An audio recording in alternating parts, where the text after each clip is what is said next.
Jaya Gopi Dhanavallabha Jaya Kunja Bihari Jaya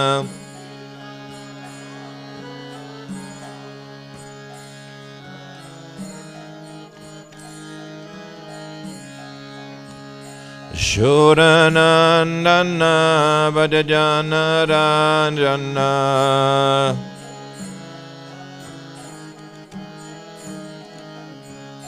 Shuranandana Bhajanarandana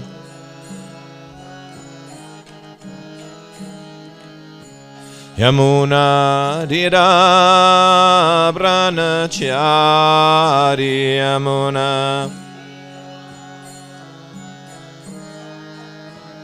Yamuna Dira Pranachari Yamuna Jaya Radha Madhava Jaya Kunja Bihari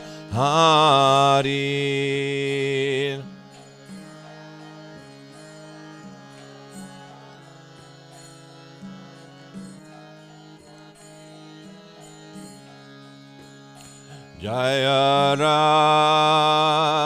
Radha Madhava Jaya Kunja Bihari Jaya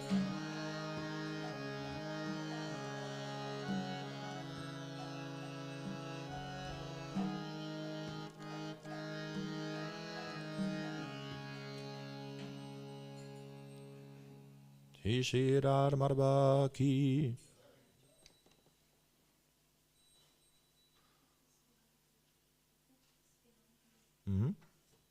Okay.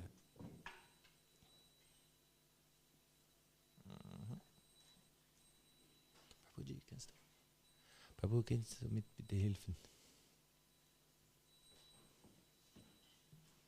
Das wegnehmen. Mein Computer. Vielen Dank.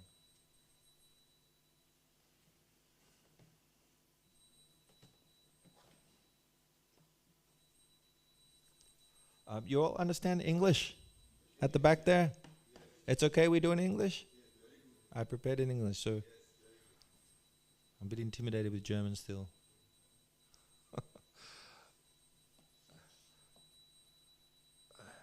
Okay, so reading from Srimad Bhagavatam. Canto 3, chapter 30, text 18. Sorry, 17. Thank you. 17. Sayana pari sochadbi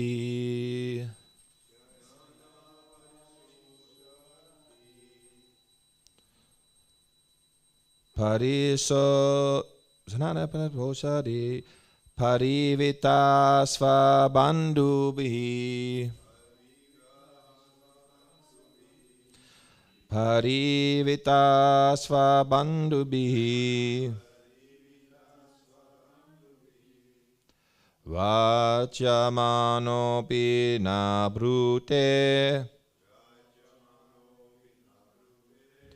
vachamanopi na brute kalapasharvashamgata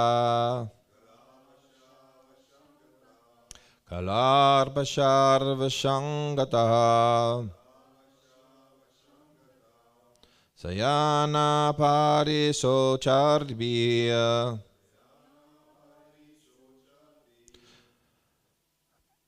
parivitar svabandubhi vachamanopi na brute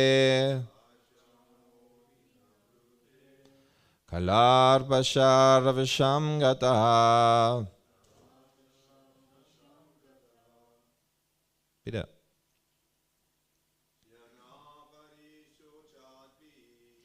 Shana parisho chadbihi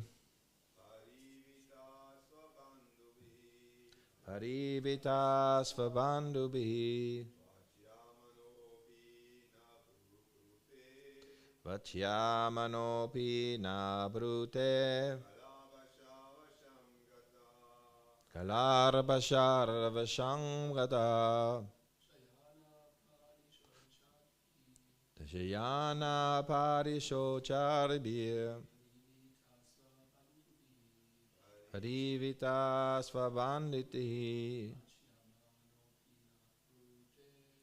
Vachyamanopi na brute Galarbasharvasham gata Sayana parisho chadbi Parivita svabandhubi Vachamanopi na brute Halapasharvasham gata. Haraji.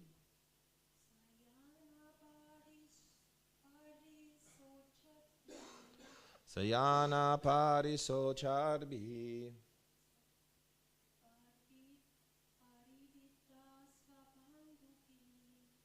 Parivita svabandhubi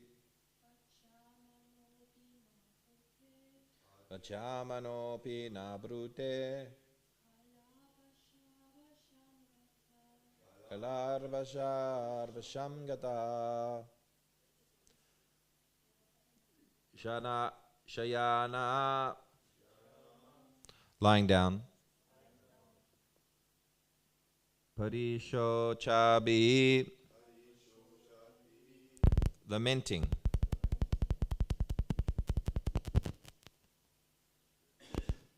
Parivitaha, surrounded. Svabandhubihi, by his relatives and friends. Vachyamana, being urged to speak. Api, although. Na, not. Vrute, he speaks. Kala, of time. Pasha, the noose. Vasham, under the control of. Gataha, gone. Translation and purport by His Divine Grace A.C. Bhaktivedanta Swami Prabhupada. In this way he comes, translation, in this way he comes under the clutches of death and lies down, surrounded by lamenting friends and relatives. And although he wants to speak with them, he no longer can because he is under the control of time. Purport. For formality's sake, when a man is lying on his deathbed, his relatives come to him and sometimes they cry very loudly in addressing the dying man, "Oh my father, oh my friend," or "Oh my husband."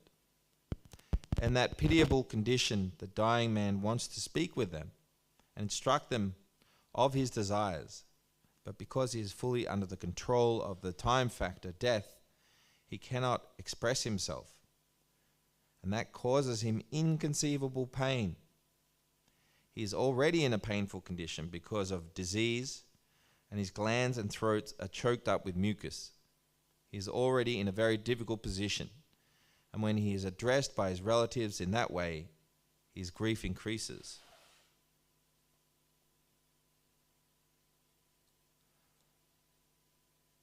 Translation. In this way he comes under the clutches of death and lies down surrounded by lamenting friends and relatives. And although he wants to speak with them, he no longer can because he is under the control of time. Narayanam namaskritya dharam chaiva narotaram devim sarasaritam syam patotayam patirayat.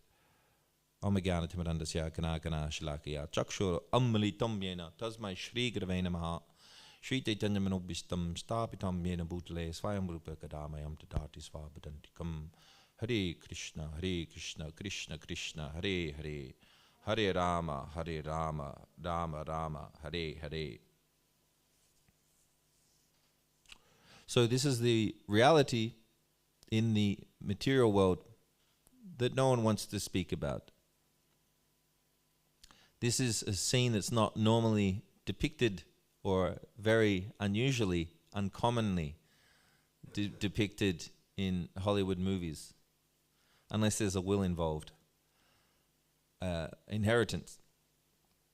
So the reason why this theme and other topics are not discussed in movies so much, or not portrayed rarely in movies, or erroneously portrayed, is because that doesn't sell the idea of material existence. The whole idea of material films, materialistic films, magazines and books is really to sell the idea to the living entity that the material world is worth exploiting, is worth having a go at.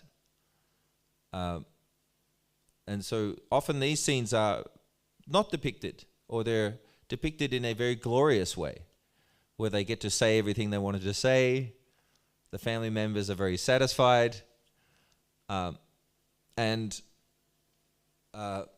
there's no real discomfort. But the Bhagavatam describes it differently, that there is a tremendous amount of pain. The living entity is now being forced out of the material body. Kalasmi lokochaya krit prabido. So Krishna is time. And as he explains to Juna, both the armies on both sides are going to be destroyed. It's already been set down by him, by Krishna's design. So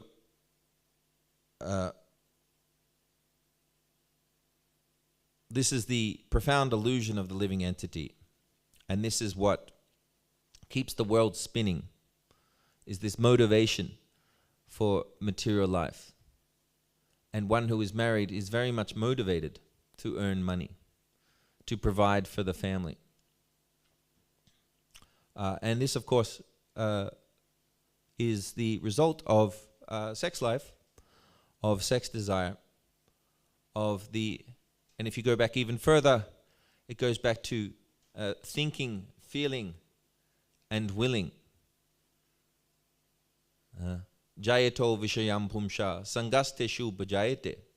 So if the young man sees an attractive woman, it is very difficult to turn away, to even control the senses, to control the eyes, because there is enjoyment in the perception of the sense object. So in this way, he's thinking, well, yes, maybe life, maybe the answer to life is found in family life. And so he desires to marry. And as soon as they are married, then there is an immediate need for money, for Lakshmi, isn't it? So the shelter, the wife requires shelter. The children require shelter. Shelter, you have to rent an apartment or you have to purchase a house. And that requires a great deal of organization and money. So immediately, the young man is now in the position where he has to provide a griha, has to provide a home, and he has to provide bhoga, food, to sustain the family. So there is an immediate need, and it is consistent. And once the children are born, the attention that is required of the children is so profound. is shocking. I went and visited my brother in France, and he has 2 little girls, and they're nice enough. They're cute. But I was still shocked at the amount of time one must dedicate to children. It's amazing. It's really incredible for someone that hasn't have a background in raising children at all. It's quite shocking. Therefore, it's recommended to do it while you're still young, isn't it? While you've still got some energy to run off. You've had children? Yes? Two kids? You're together? Yep, okay. So 2 children, yes. Okay, so hopefully they're grown up now. And you're somewhat liberated. Okay, good. Very nice. So tremendous amount of care, tremendous amount of attention and qualification too is required to raise children. It is not that simply one can have children and think that everything's going to fall into place. So even wise materialists understand this point, and they understand that first there needs to be some education. So there's some capacity for the young man to provide. We'll talk in a traditional sense, because it's just a lot easier. Talk in a traditional sense today, according to the Vedas. So the young man has capacity then to provide for the family. So even materialists know this. Okay, you've got to go to school, and it's better not to have a girlfriend at school or at university, and at least get that qualification. And that the parents will support them up to that point, at least till they get a degree or some formal qualification. And then there's some peace of mind, isn't there, for the parents? So they feel that, okay, so all things being equal, he will probably be able to get a good job now, and then we won't have to worry so much. So a great deal of preparation is needed. Of course, in Krishna consciousness, the qualification is even much, much higher. So not just that they need to be expert in handling a family, but they also need to be very self-controlled, extremely self-controlled,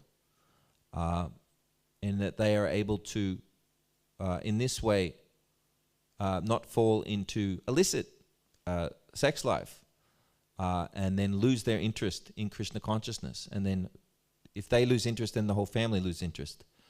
So in this way, they are carried away. So there's great merit and emphasis on the brahmachari ashram, so that one is properly qualified before taking on this immense challenge and tremendous responsibility of family life. And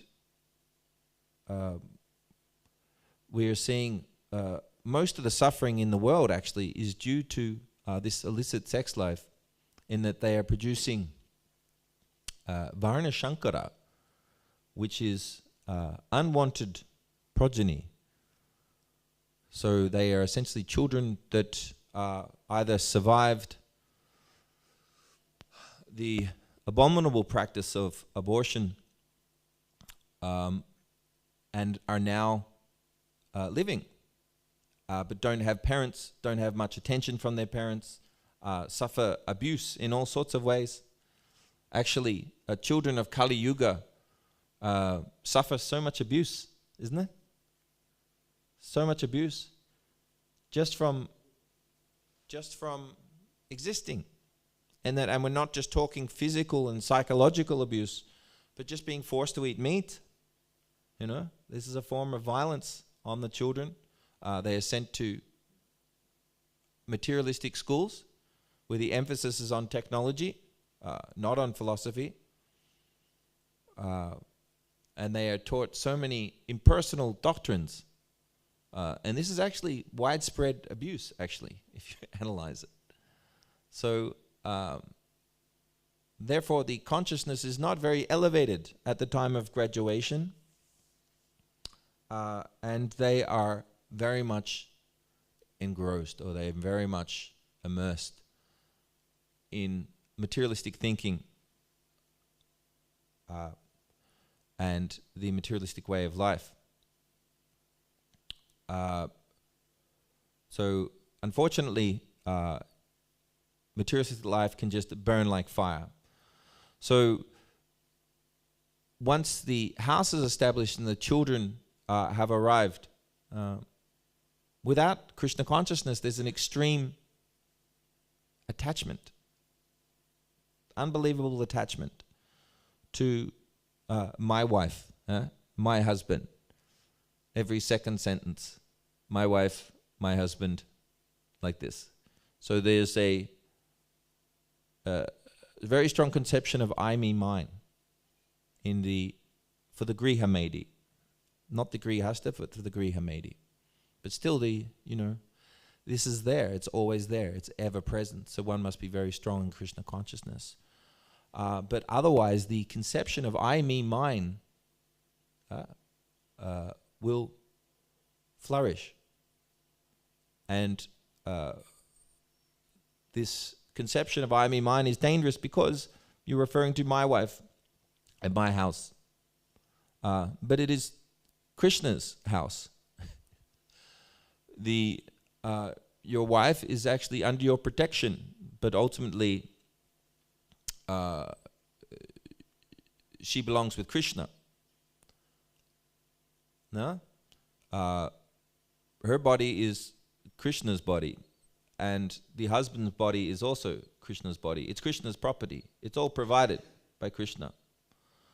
So one in Krishna consciousness recognizes this and understands, well, if it's Krishna's body, then it has to be served nicely by executing the role properly. So the man is supposed to be the head of the family, and but he has to be qualified. If he's not qualified, then the woman will take charge. Actually, they very much want a qualified man. The psychology is fairly hardwired that women are seeking a qualified leader, someone who's expert. And if they're expert, then they're happy to let them lead. If they're inexpert, then they don't want them to lead. Then they'll lead. So therefore, this is a very strong point on psychology. And so therefore the Vedas instruct that there should at least be a 10-year gap between the male and the female. And this helps. A 10-year difference in age. And this very much helps the psychology of the woman to appreciate the male more. And you can see this in practical experience. So that they're more likely, because the female actually wants to be able to look up to the man. So that's a lot easier to do if the man has more experience and more expertise, isn't it, in the world? Yeah. So this is why we see, this is a very natural thing. And in English, there's the word for it is hypergamy. Generally speaking, when I refer to women too, I'm not talking about devotional women. So, but generally there's a tendency. Hypergamy means that the females will compete for the most eligible male, the most eligible suitor, and often the eligible suitor is considered like a civil leader, a leader of society, or someone with great expertise in music, or someone with fame, or someone with great wealth. Yeah. These are considered desirable by women, generally speaking. Whereas men are more hardwired for youth and virility, beauty. Yeah, a lot more superficial. So more superficial like that. But the female is after a tribal leader. Yeah. So in this way, there is great competition in society to compete.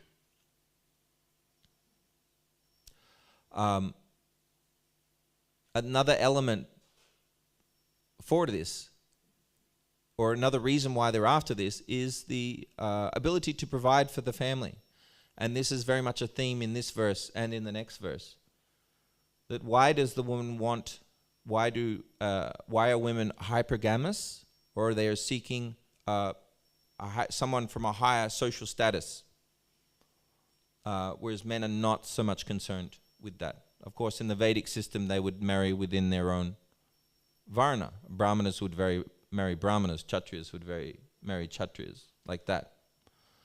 But I'm just talking generally in terms of sociological tendencies, psychological tendencies. The reason they're after a leader in society is because they'll be able to provide better for the children. Better provision. And this is the dynamic. This is the dynamic of sex life and the dynamics of how society functions, what its motivators are. That provision is to be a good provider, should be, or at least was, once a strong characteristic, a desirable attribute that a male had. But now, if women are working as well, it becomes less desirable, and it becomes more focused on sexual capacity.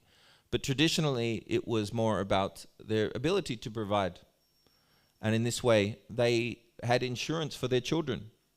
So it's quite natural. It's very natural. There's nothing sinister really about it. It's in this way, if I'm a high value female, then I want to be able to get a good bargain for that. And the good bargain is a male that will be able to provide adequately or provide very well for the children. And this is why we see, it's not that all people are like that, but this generally speaking, this is how it works. This is how it goes. So therefore, there's strong competition amongst the males to assume these roles of leadership. And all this motivation is motivated to get the high marks, to get the good position, to get the good job, to become top in the company. This is powered by sex desire, ultimately.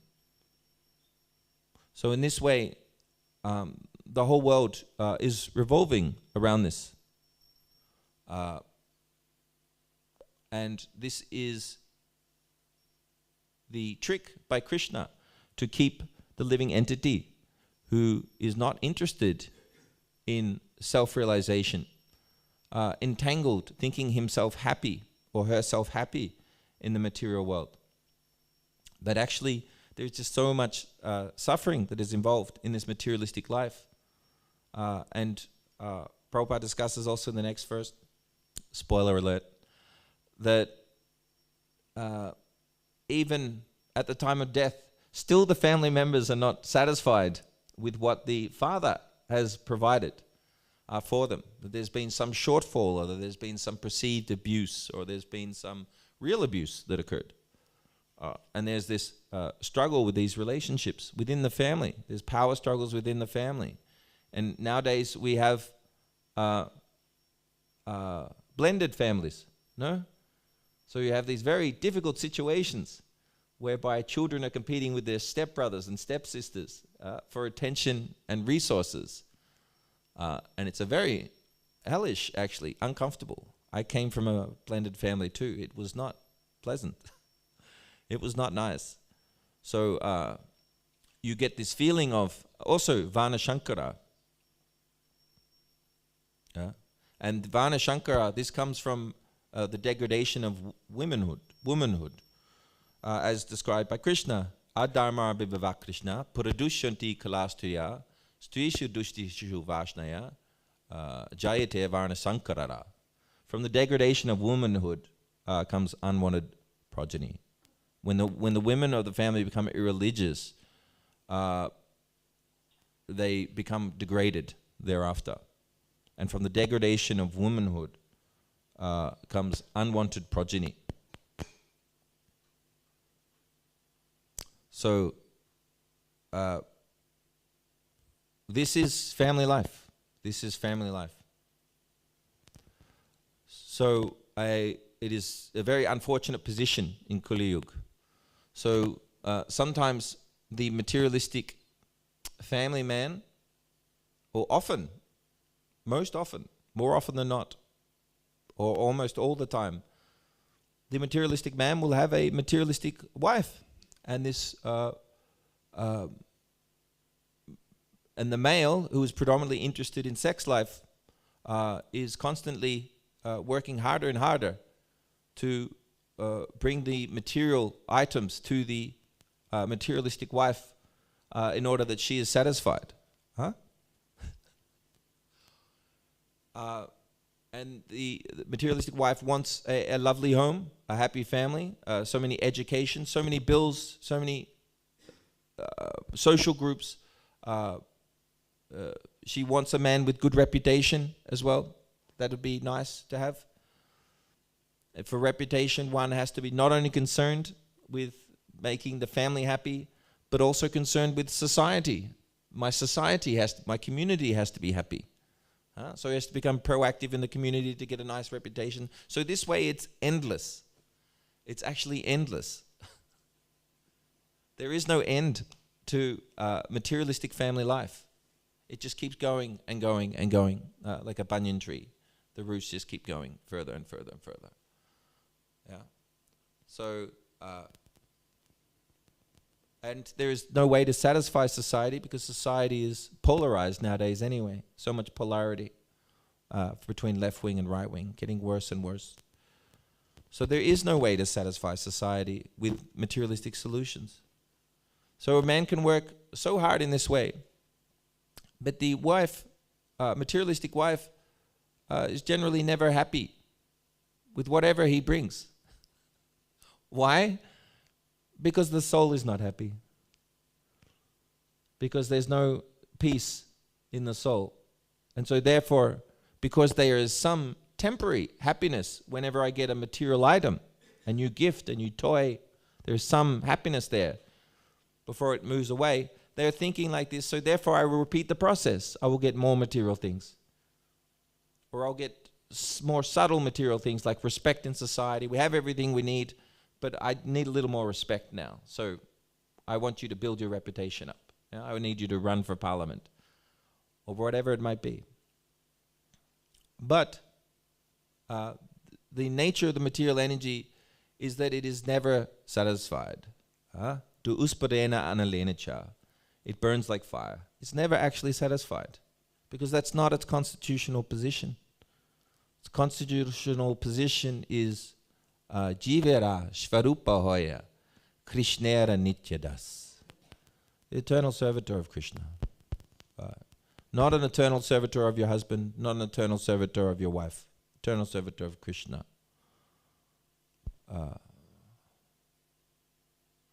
Did you hear Nityadas?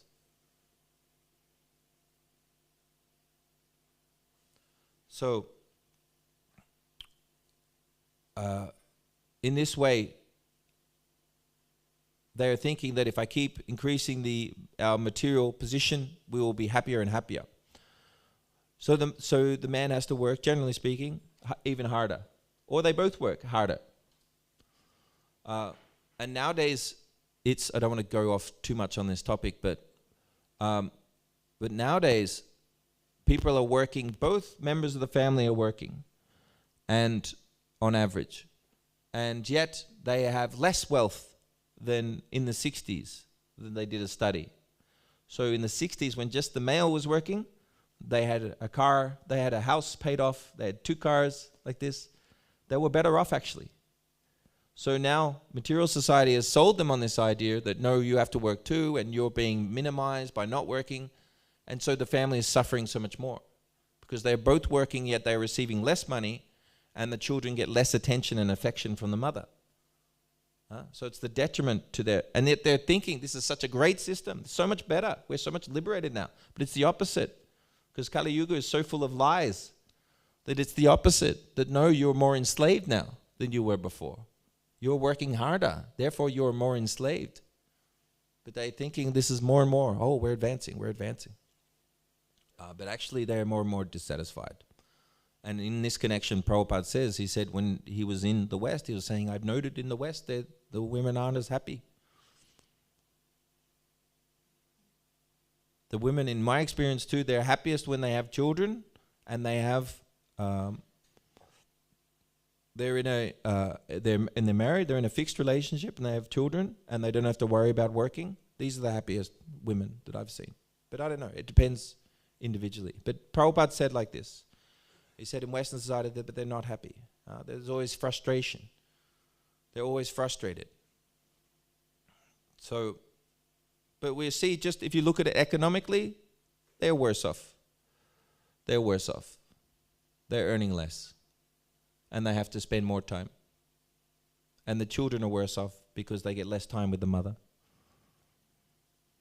So, this is Kali Yuga. This is the illusion. So, Prabhupada writes in this connection that, in this chapter, that on his deathbed, there is so much lamentation, and then suddenly there is so much also concern, or they're even planning before their death, oh, how am I going to provide? How am I going to look after my legacy?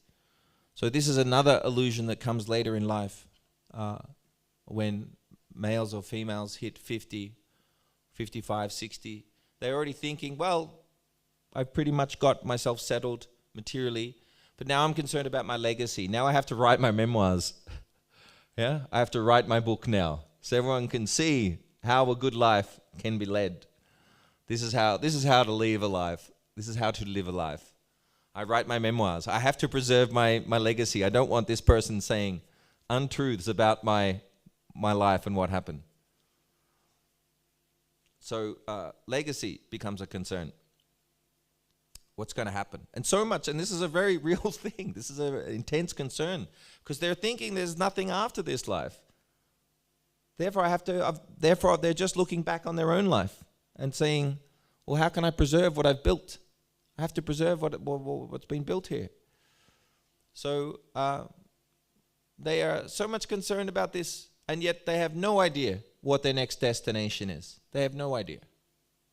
They are thinking that everything will be over once they leave their body. Yet they are not aware that the Supersoul, Paramatma, has been witnessing their activities their whole life, of all their sinful activity.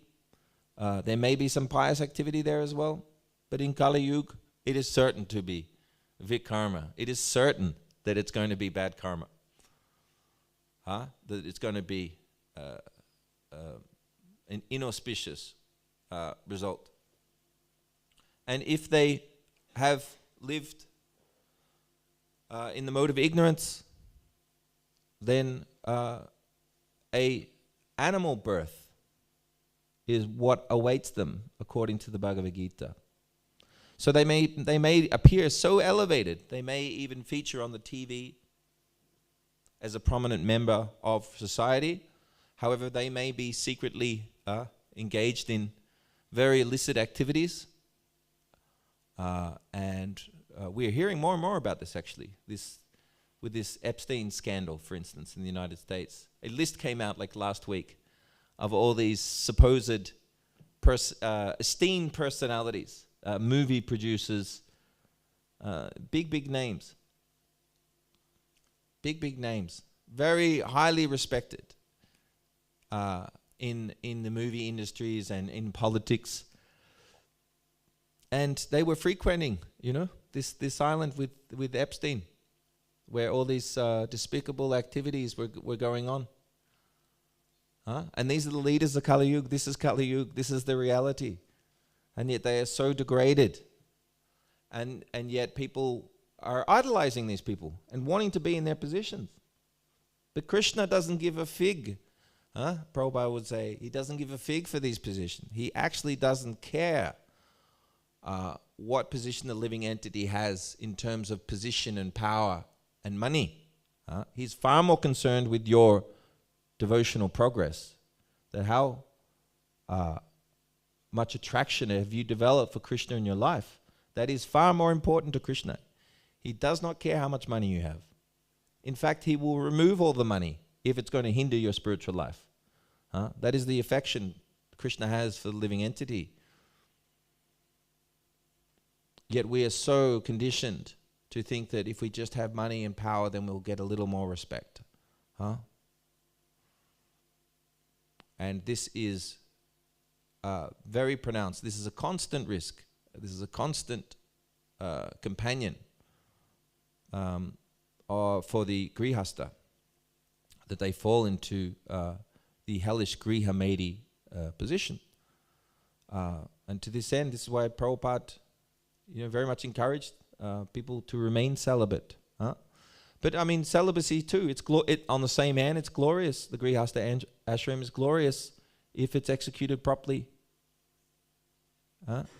Because actually, even in vanaprastha or grihasta, it is a form of brahmacharya, which is executed by the husband and wife, if properly followed. So in this way, it's glorious. But Prabhupada also warns there's a risk. So he says that if you enter grihasta ashram, there's 50% chance you may have to come back, do a little more service. Because it's so demanding. So one has to be very qualified to enter this ashram. This is the thing, it's the responsibility. It's not that we blame the women, it's that the male has to be qualified. They have to be responsible, very well trained. Otherwise it becomes an inferno. Hare Krishna. Any questions, comments, complaints?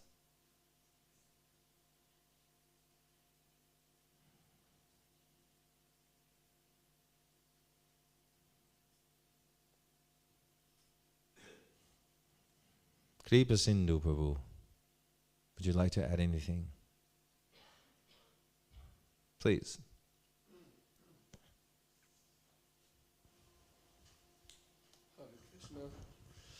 Okay, thank you very much for this inside view in family relationships. Generally, I just recently heard the statement of Prabhupada. In the morning I heard it when I was in Radha Damodar traveling Sankirtan party, the traveling brahmacharis, and Prabhupada visited them, and then Prabhupada also told them they should not marry and do not marry, because if you marry, then everything will become complicated. Now you are simple living, you are happy, traveling, preaching, and once you marry, then there is a wife, and then wife means stri, means expanding. Then you need a house, then you need a home, then you need money, then there will be children, and so on and so on and so on. And previously you just had a kopin and your beadbag and the dhoti and the chadar, and then now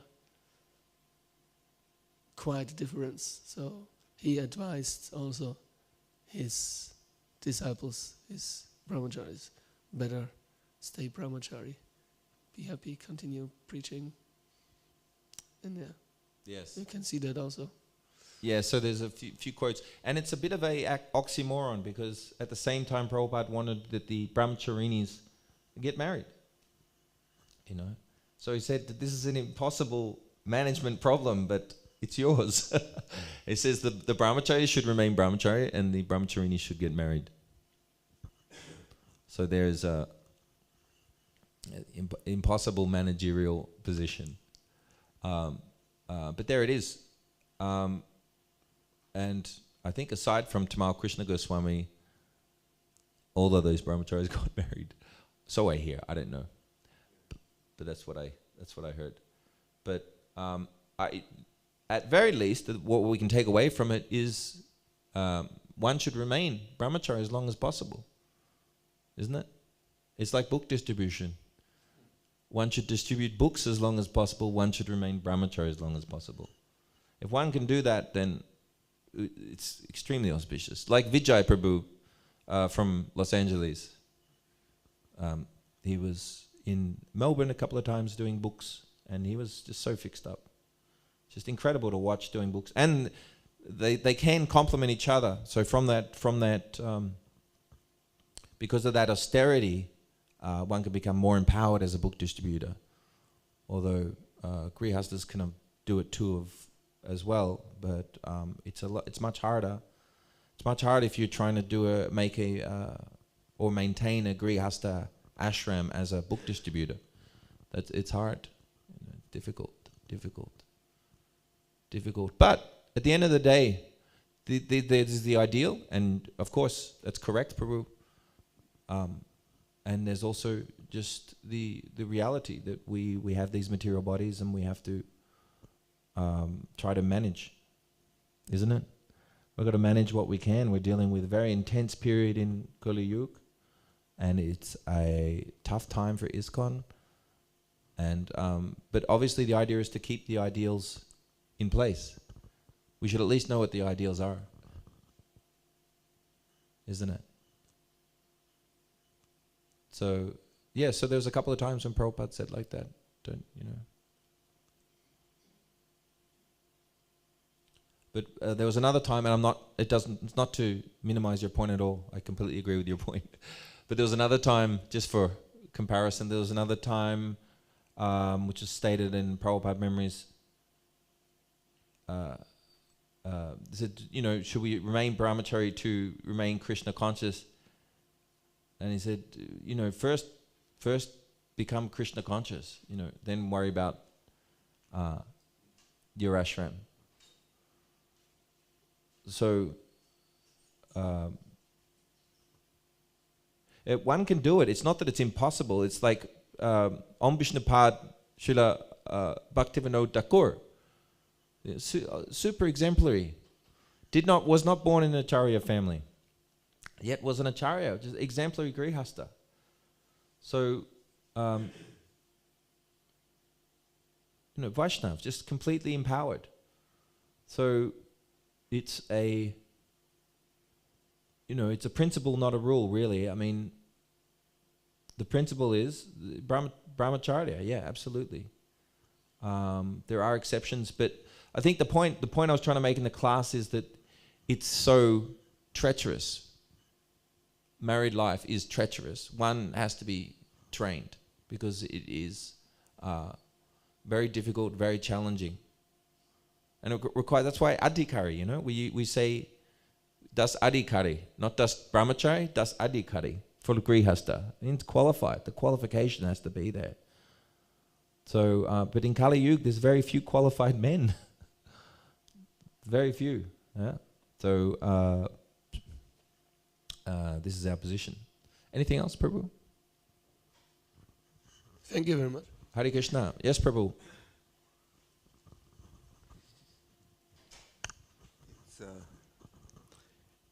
It's more about the question how to stay brahmachari and not to stay brahmachari. And this is actually what we missed in our time. We were thinking we could stay brahmachari with force, and this doesn't work.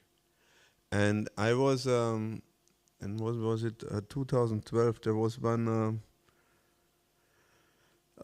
sannyasi from India. He gave a seminar about Vaishnava etiquette, and then this thematic came also up.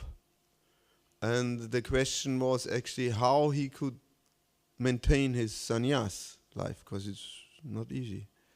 And he gave, in my opinion, a very fantastic answer. He said, to stay brahmachari or stay sannyas, you need the blessings of the woman. Without that, forget it. You just can't. And I know also by other sannyasis, when they took sannyas, actually it's also traditional, they go first to the mother and ask the blessings from the mother. So like Mahaprabhu also, he asked the blessings. Mm-hmm. So this is the point, because the whole energy is controlled more or less by it's the female energy, and the woman how I say are more or less ruling this. So in this way, so what I see that it's and he said also, the sannyasi said, is no way or no chance to run away from the woman. You can forget that, they will catch you. But when one situation comes up, and you have the humility to approach the woman and say, kindly, dear lady, please kindly bless me to stay brahmachari. Then he will succeed. And I think this is a very, very important one. We really don't have to ask, bless me to stay brahmachari. Maybe we want to change later and then we have to struggle again. But to do the right thing and to not rush the whole thing. And I think this is a very important one. And this was in our movement what's quite forgotten. During a traditional and cultural society in India, they know these principles. And for this, they're keeping longer the sannyas and they're keeping longer the brahmachari because they're following this. Hare Krishna. Thank you. Very nice points. And yeah, so Srimati Sachi Devi was respected by Lord Chaitanya so much that he promised not to depart further. He made one exception to go to Vrindavan, but after that he remained in Jagannath Puri. So he followed the order of his mother that she didn't want him going too far away. She said, okay, it's too much of a contradiction for you to remain living with your mother as a sannyas, but at least stay close to your mum. So, and Prabhu is actually, well, in my experience too, I've observed I was associating with a very saintly senior brahmachari, who shall remain nameless, but he's very saintly, but he was a little, attached to not being attached. Yeah? So, which meant he was this Abneigung, this disinclination for women was too strong. Yeah? And I often reflect on it and look back at what happened. So there were some, when I look back on it, it started with small offenses, small manifestations of brahmachari pride. Yeah. So, for instance, in class there would be, some derision against the grihasta ashram. So minimizing the grihastas, just slightly, not overtly, but very slight. And then I noticed, in retrospect, this all because in retrospect I look back on it, and then you could tell that the grihastas were now getting agitated, because they didn't like the way they were being preached about, right? So then this, and if there was also slight disrespect to the Maharajis, in that they were being treated not disrespectfully, but just, it's so subtle, treated in a way that was impersonal, right? That, like you just, I can't talk to you, I got to stay away from you, like this. Like not just being impersonal. There's no other way to describe it. And this is not nice. This is not a nice way to treat devotees, right? One shouldn't minimize any devotee. So, and that's a very materialistic, I don't want to minimize what he did. But in a way, that is a material conception, because now you're not seeing Paramatma inside the devotee, you're just seeing the external covering, isn't it? Because you're now discriminating based on the material covering, in a way. You can't just be equal. You should be equal. Vijavanaya sampane, brahmani gavihastani, sunichaiva svapakacha, pandita samadarshana. So you see with equal vision, the cow, the dog eater, like this, isn't it? So this is upsetting the Maharajis, right? This is upsetting because they're feeling minimized. And then there was a pressure for this brahmachari to get married. But in a way, he brought it to himself, because he created all this pressure in the temple. Yeah? So, and then he felt there's so much pressure and he didn't want to be brahmachari anymore, so he left the temple after being there 10 years, like that. And he went to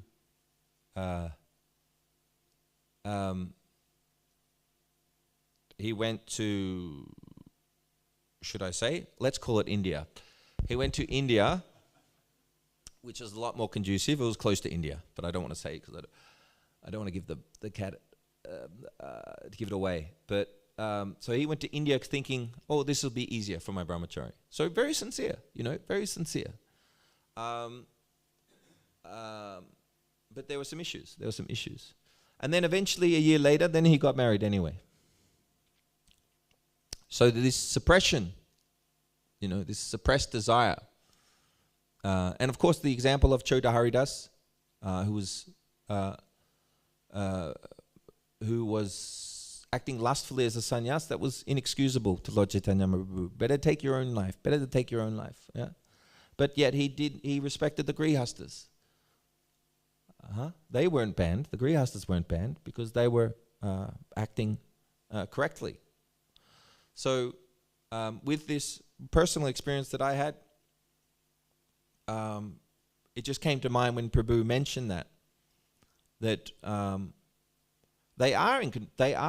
very powerful and they are in a lot of control. And if without false diplomacy, I mean, women can influence the leaders of a temple, and they can influence. So if one's being disrespectful to the women, then that in this circumstance it actually created more pressure on him to get married. So it acted in reverse, right?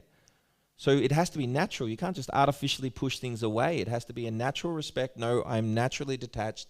I naturally do not want to get married. That's how it should be. So that's a consciousness. That's a question of consciousness. It's not a question of forcing it. It's not a question of artificially suppressing these desires. That won't work.